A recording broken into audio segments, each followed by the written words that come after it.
કેમ છો લફંગાઓ દિલથી જય દ્વારકાધીશ બધાને બરોબર. Good morning. First of all તો અત્યારે લગભગ સવારના થયા છે, 10 વાગવા આવ્યા છે અને હું સરખી રીતના ફ્રેશ ન થઈ ગયો છે અને આજે હું માંગરોળ પણ જવાનો છે, પણ અત્યારે નહીં, ઘરે જવાનો છે. તો માંગરોળ પણ જવાનો છે, મોડુંથી જાય, થોડુંક વાર લાગશે કેમ કે આવશે મજા.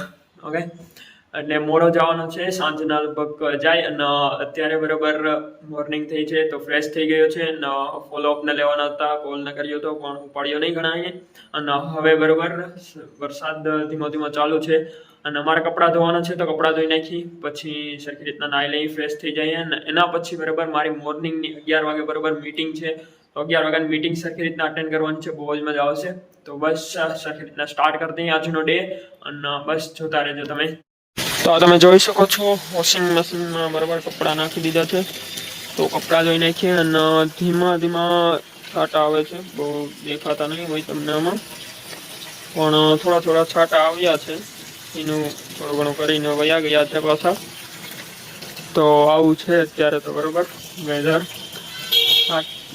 વરસાદ આવે તો સારું છે, અંધાર તો છે પણ વરસાદ નથી આવતો, એ વાંધો છે. આમાં બીજું કઈ નહીં, બસ આવી જાવ તો નહીં એમ કહું છું ને. બાકી તો આપણે કપડાં ધોઈ નાખીએ સરખી રીતના. કપડાં ધોઈને પછી આગળનું જે મીટિંગ છે, મોર્નિંગ મીટિંગ, એ કંડક્ટરે જોઈ નાખીએ સરખી રીતના. બાકી મળીએ.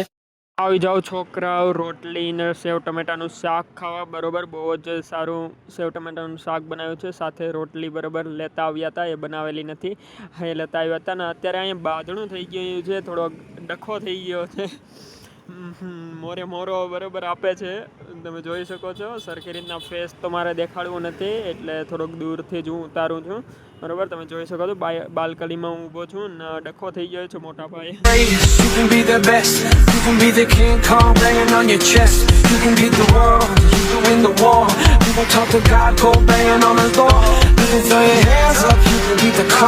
You can move a mountain, you can break rocks. Someone call it practice, someone call it luck. But either way you're going to the history books. કેમ છો મિત્રો? Good afternoon. અત્યારે બરોબર સરખી રીતના જમી લીધું છે, સેવ ટમેટાનું શાક સરખી રીતના જમી લીધું છે અને જમીન પછી બરોબર હું મારું વર્ક ને થોડું ઘણું કરતો હતો. સરખી રીતના મેં મીટિંગ બરોબર બહુ જ સારી મીટિંગ હતી. અમારો જે સિનિયર સર છે, જેને બરોબર ફર્સ્ટ ટાઈમ બરોબર બિઝનેસમાં સરખી રીતના સ્ટાર્ટ કર્યું હતું અને સ્કેલ અપ કરેલું છે, જે મારા મેન્ટોર છે, મારું ઇન્સ્પિરેશન છે, એવા સર હતા રોહિત સર કરીને. તો રોહિત સરની મીટિંગ મેં સરખી રીતના કમ્પ્લીટ કરી લીધી છે અને એના પછી બરોબર હવે અત્યારે રાઈટ નાઉ અહીંયા બરોબર જમી પણ લીધું છે. જમીન પછી મારો વર્ક ન કરતો હતો, પણ લાઇટ અત્યારે વહી ગઈ છે, લાઇટ નથી અને બરોબર અત્યારે વરસાદ પણ ધીમો ધીમો ચાલુ થયો છે, તમે જોઈ શકો છો. અહીંયા તો વરસાદ આવે છે, ઝરમર થોડો આવે છે, તમે જોઈ શકો છો. થોડું ઘણું દેખાતું હશે, ઝરમર આવે છે વરસાદ. બાકી તો બસ આવો વરસાદ આવે છે. લાઇટ નથી, લાઇટ વહી ગઈ છે અને મારા ફોનમાં ચાર્જિંગ પણ થોડુંક જ છે, સ્વિચ ઓફ ન થઈ જાય તો સારું. ના, એના પહેલાં તો કદાચ આવી જશે. ઓકે, જોઈએ હવે, લેટ્સ સી. તો ઝરમર વરસાદ આવે છે ને આજે બરોબર હું માંગરોળ પણ જવાનો છે મારા ઘરે. તો માંગરોળ જવાનો છે, જુનાગઢથી માંગરોળ બસમાં જવાનું છે. અત્યારે તો બરોબર અત્યારે અહીંયા રૂમે જ છું અને થોડીક વારમાં નીકળીશ અને પછી લગભગ સાંજના રાત જેવું થઈ જશે, રૂંઢે જેવું પૂગીશ અને ત્યાં પછી જોઈએ શું કરીએ. બાકી તો લગભગ કાલે કદાચ આવી પણ જાય. માંગરોળ પહોંચી ગયો છે ને માંગરોળથી બરાબર અત્યારે હું જઈ રહ્યો છે મારા ગામે, એટલે મારી વાડી છે કંકાસા, અને આ મારી હોટલ છે બરાબર. એટલે અમારી હોટલ નથી, હોટલ બીજાની છે, માધવ હોટલ કરીને. ત્યાં અમારે બરાબર વેલસેલ ડેરી પ્રોડક્ટ્સનું બધી સરખી રીતના બનાવી છે, હોલસેલમાં વેચી છે. શ્રીખંડ, ફ્રૂટ સલાડ, બદામ શેક, ઘણું વસ્તુ બરાબર ઘરે અમે જાતે બનાવીએ છીએ અને વેચીએ છીએ. હોલસેલમાં પણ મળી જાય છે બરાબર સરખી રીતના, અને હોલસેલ ભાવ પણ બરાબર સસ્તો પડે. અને હવે બરાબર અમારા વાડીનો રસ્તો છે અમારા કંકાસા ગામનો, તો બરાબર ત્યાં ગામે જાઉં છું. તો આગળનો વ્લોગ પણ તમે સરખી રીતના જોતા રહો. આ છે અમારા તારણ આઈનું મંદિર છે બરાબર, પછી ચારણ આઈને વાછરા દાદાનું મંદિર છે અને પછી અમારું મકાન આવે છે. આ રસ્તા ખરાબ છે, બહુ જ ખરાબ થઈ ગયા છે, કેમ કે 3 જ દિવસમાં 40 ઇંચ વરસાદ પડ્યો હતો અહીંયા. તો પછી વરસાદના લીધે અત્યારે તો એવું જ છે બરાબર. અને આ વડલો જે દેખાય છે આ જ બરાબર મારી વાડી છે. આ વડલો દૂરથી જ દેખાઈ જાય છે એટલે સમજી લેવાનું મારી વાડી આવી ગઈ છે. અને ત્યાં જોઈ શકો છો આ નારિયેળીનો બગીચો અમારો જ છે. ને પછી અહીંયા બરાબર અમારા મકાન આવી ગયા છે. ને આ મકાનની વાત કરું તો મારા દાદાએ બરાબર એની પહેલાં પણ બરાબર બહુ જ ઘણા વર્ષોથી છે, લગભગ 45 થી 50 વર્ષ થઈ ગયા છે. આમાં હજી સુધી કંઈ નથી થયું. નળિયાવાળા મકાન છે, હજી સુધી નળિયા એમને એમ જ છે ને આ વડલો જો તમને જે દેખાતો તો એ, અને હજી એમાં કંઈ નથી થયું. બધા સારા એકદમ સરસ મજાના મકાન છે બરાબર. આ બગીચો છે, બગીચો પણ બહુ જ સારો છે નારિયેળીનો, અને બાકી આ વડલો છે.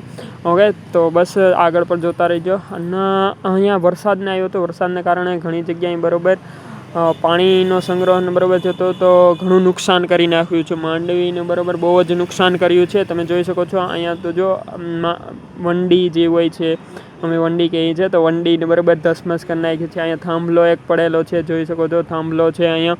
અને માંડવીને તો સાવ વેરવિખેર કરી નાખ્યો છે. અહીંયા તો રસ્તો બનાવી નાખ્યો છે, તમે જો રસ્તો સોકો બનાવી નાખ્યો છે. અને પછી બરાબર આ અમારું ગામ આવી ગયું.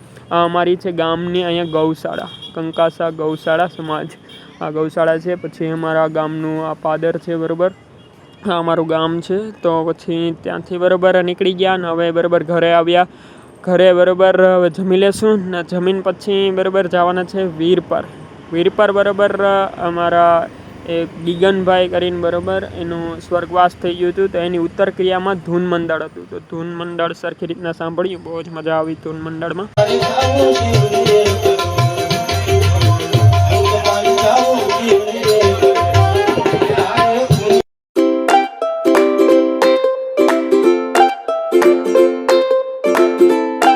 દિલથી જય દ્વારકાધીશ. છોકરાઓ કેમ છો? મજામાં? માંગરોળ અને માંગરોળનું તમને ઘણું બતાવ્યું વ્લોગમાં. હું વાડી પણ ગયો હતો, મારી જે વાડી છે બરાબર કંકાસા, ત્યાં પણ ગયો હતો. પછી ત્યાંથી ગયો વીરપર પણ બરાબર પ્રોગ્રામ હતો, તો થોડુંક ત્યાં પણ ફરી આવ્યો. અને અત્યારે ફાઇનલી ઘરે આવી ગયો છે. અને ઘરે આવીને અત્યારે થઈ ગયા છે રાતના 1 વાગી ગયા છે. 1 વાગે અત્યારે શૂટ કરું છું વ્લોગ. અને હવે બસ અહીંયા આ વ્લોગ એન્ડ કરું છું. તમને કેવો વ્લોગ લાગ્યો કોમેન્ટમાં મને જરૂર કહેજો. બાકી બસ કાલના વ્લોગ પણ હું શૂટ ન કરી. અત્યારે તો માંગરોળ છું અને કાલે વયો પણ જવાનો છું માંગરોળથી. ઓકે, બાકી જય શ્રી કૃષ્ણ, જય દ્વારકાધીશ.